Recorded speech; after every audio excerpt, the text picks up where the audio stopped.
Imagine a busy roadway where accidents happen far too often.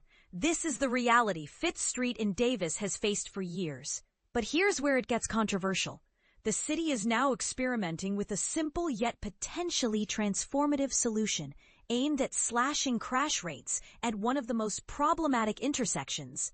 Between January 2020 and January 2025, there were a total of 23 crashes on Fifth Street that led to injuries or property damage. Even more striking, 20 of those incidents occurred specifically at the critical junction of 5th and J Streets, highlighting a very focused safety challenge.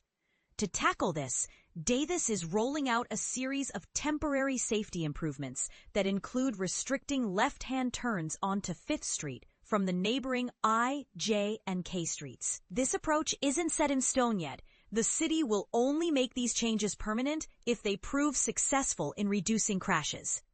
What's particularly noteworthy about this strategy is the cost-effectiveness and flexibility it offers. By using temporary structures, the city can quickly test adjustments and fine-tune the design without the long delays and expenses often tied to major infrastructure projects. For many residents and drivers, these left turn restrictions might be a hassle at first, sparking debate over convenience versus safety. But if these measures work as intended, they could become a model for how other urban areas experiment with traffic safety in a practical, budget-conscious way. And this is the part most people miss.